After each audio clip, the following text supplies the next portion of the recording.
To start a CPU timing diagram problem, you first need to know the address of each instruction. You know the address of each instruction by looking at the code segment origin. This code starts at address 1, and so SCI is at address 1, and all subsequent instructions just go with the next address, until you get to another .org statement which will change the address of the instruction. In this case, this branch will be at origin or at address 3FF. Now that we know the address of each instruction, we can fill out the state, the PC, and the instruction in the timing diagram. So remember, we always go from init to fetch, execute, fetch, execute, fetch, execute, and it just continues as fetch, execute unless we have an interrupt. So not only do we need an interrupt input coming in, we also need the interrupt flag to be enabled before we can go into an interrupt state. We also can only go to an interrupt state from the fetch state.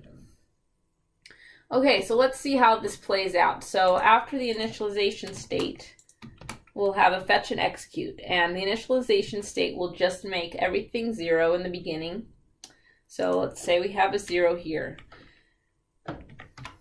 So the instruction follows the PC by 1 clock cycle. So the instruction at address 0 is an AND instruction. So notice I have a 0 in this first column, so the AND instruction shows up in the second. I have a 0 in the second column, so the AND instruction shows up in the third. The PC increments after every fetch cycle. Now, the next cycle in this case is going to be a fetch, not an interrupt, because our interrupt flag is not high yet. And so even though we have an interrupt input, interrupts are disabled, so we ignore it. The execute of the AND instruction does not change the PC, so it's held. The instruction at address 1 is the SCI. The fetch will increment the PC. Now I'm in the execute state of the SCI, which does not change the PC. Now have the move at address 2. The fetch state will increment it. I'm in the execute state of the move. I now, again, could perhaps go to the interrupt state, but again, at this clock edge, which is noted by this column line, the interrupt signal is now 0, so there's no interrupt, even though my interrupts are enabled. So I'll just go to the fetch state. The move does not change the program counter.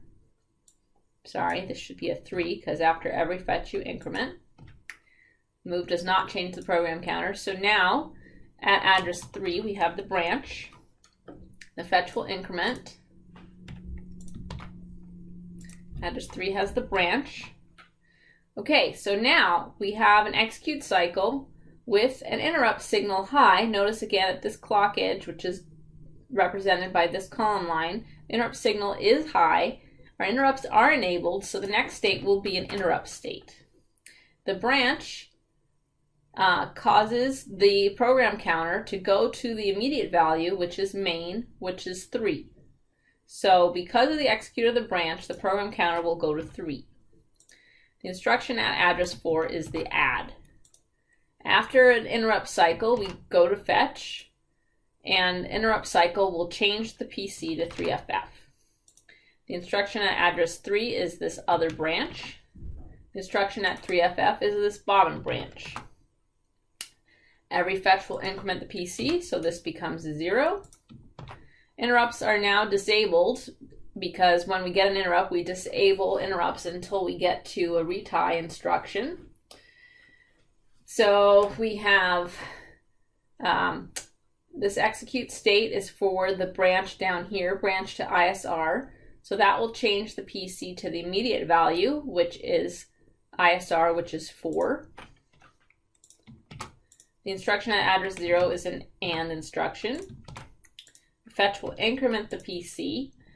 The instruction at address 4 is the add. That's what gets executed. The add does not change the PC. The instruction at address 5 is the out. The fetch increments the PC. Instruction at address 5 is the out. Now we're executing the out. The out does not change the PC, so it holds. Now we're going to execute the retie. The fetch will increment the PC. So when we execute the retie, it's going to have us go back to whatever is at the top of the stack right now. The value that's at the top of the stack is the value we put on there from the interrupt. So if you go back to our interrupt cycle, we have to go back to address 3. So the PC, as a result of executing the retie, will go to 3. And now interrupts will be enabled once again. The instruction at address 7 is nothing, so that's an AND instruction, the all 0 instruction. After this fetch, we will execute. We'll increment the PC. The instruction at 3 is the branch. Okay, we have the condition again here that interrupt flag is enabled, and we have an interrupt, so we will go to the interrupt cycle again, or interrupt state. As a result of executing this branch, we will go to main, so the PC becomes a 3. Instruction address 4 is again the add. Instruction at address 3 is the branch. The interrupt cycle will cause the PC to go to 3FF. The instruction at 3FF is the branch ISR. We increment the PC, it becomes 0. We execute the branch ISR, the PC will become a 4. And we will just continue this, so forth and so on. The instruction at address 0 is an and we will continue. Then we will execute. Fetch will increment to 5. We will execute the and then we'll go to fetch. And the add does not increment the PC, and we're back to the out. Okay, that's plenty of instructions. All right, so that's the first thing you want to complete is the state, the PC, and the instruction. So you know what instruction is happening in every cycle, and especially what instruction is happening in each execute cycle, because it's the execute cycle where you need to set all of your control signals. So let's look at the execute of this AND instruction. This is an ALU instruction which does not do anything to the program counter or the stack pointer or the flag load select. So this AND instruction doesn't use any of these control signals. By the way, I have highlighted the registers in bold, and the control signals, once again, are all of the signals that are coming out of the control unit. So these only change in the execute state. Okay, so now let's look at the execute of the SEI. SEI needs to set the interrupt flag. That's all it does. So we look at the execute of the move. The move doesn't deal with any of these control signals. The branch will need to load the PC with the immediate value, so it needs a PC load. The interrupt state also needs to load the PC because it loads the PC with 3FF. It needs to clear the interrupt flag. We don't have iClear up here, so that's okay. It needs to put the value of the next instruction on the stack, so that will be an SP decrement. And the value of the next instruction is coming out of the PC, which needs to get loaded into the scratch RAM, so the scratch data select has to be a 1. Flag load select is for returning from an interrupt, so we don't need that right now. And so we're good there. So this is now the execute of another branch. We need a PC load. Execute of the add. We don't need any of these control signals. Execute of the out. We don't need any of these shown here again. Execute of the retie.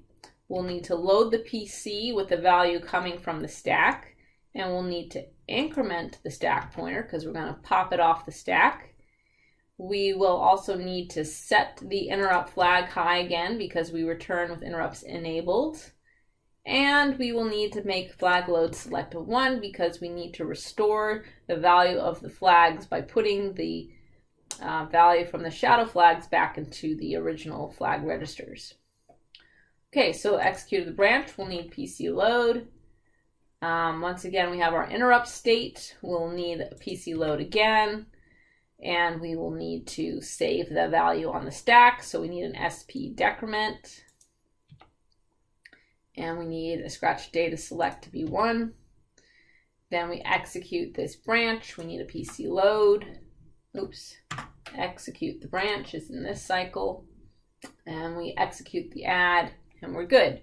So you go through in each execute cycle, figuring out what the control signals that are shown are needed for executing that instruction. Then you can go through and fill out the registers that get affected by those control signals. So, for example, the I flag. It's initialized to 0, but after the SEI instruction where we set the I flag, it will become a 1. And it will hold that value until some other instruction changes it, or state in this case. So we get to the interrupt state, and after ending the interrupt state, we will clear the interrupt flag because we don't want to get any interrupts until we finish servicing this one. So it goes back to 0. Then after the retie, because of this I set, it becomes a 1 again. But then we get another interrupt, which will bring it back down to 0.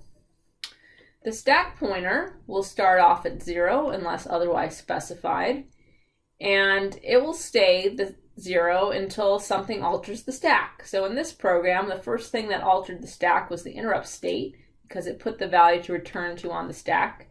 So from the interrupt state, we decremented the stack pointer, so it became FF. And it stayed FF until we got to the retie. After the execute of the retie, we incremented the stack pointer again because we popped the return value off, and so now it's 0 once again.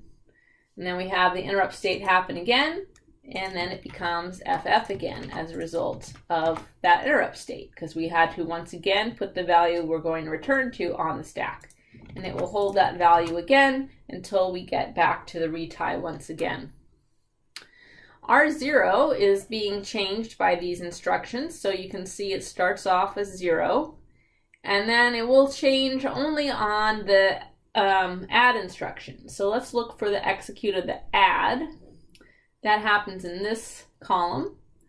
So after we have set the control signals to make the add happen, we see the result of that add show up in the next cycle. So R0 will hold that value until it changes from another instruction. The only other instruction that changes R0 is when add happens again. So we get to the next execute of the add, and so then we will add 1 to that, and then it becomes a 2. Okay, I've added this other row that isn't in your example just to show you a third type of signal. So you have control signals, you have registers, and then you also have data signals. And these data signals are just dependent on the current instruction that's in that cycle. So you have all these signals that are based upon the bits that are in the instruction itself. So ADRXY, ADRX, ADRY, port ID, DX out, DY out, data out. These are all signals that just depend on the current value of the instruction. So for example, ADRY, as you can see, is just instruction register bits 7 to 3. So in order to know that, you need to know the machine code of all the instructions. So let's just give a quick example of that. If we look at SEI,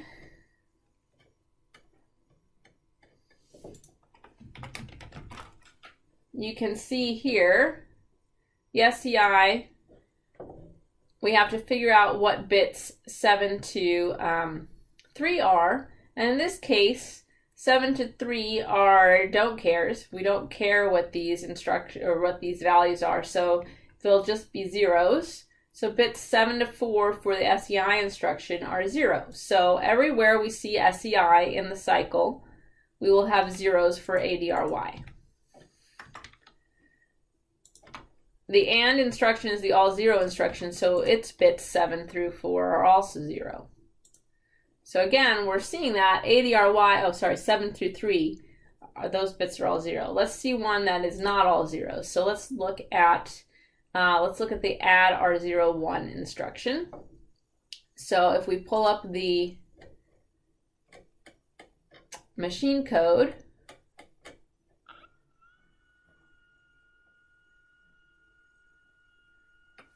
okay, so the add R01 will follow this machine code.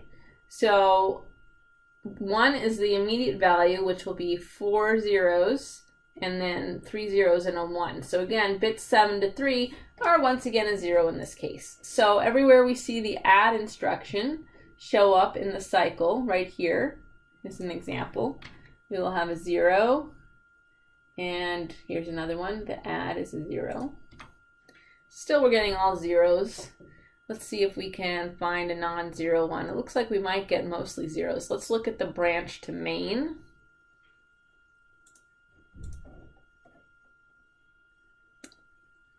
Okay, so the branch, it's going to be, oh, our address is going to matter here.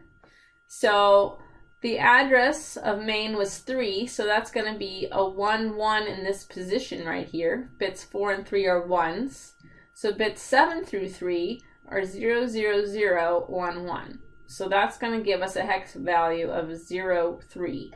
So every time we see the branch to main, which is instruction 3, we will get a 0, 3 on address Y, or just 3. So let's see, this is our branch main. This is not our branch main. This one is the branch main because it's the one at address 3.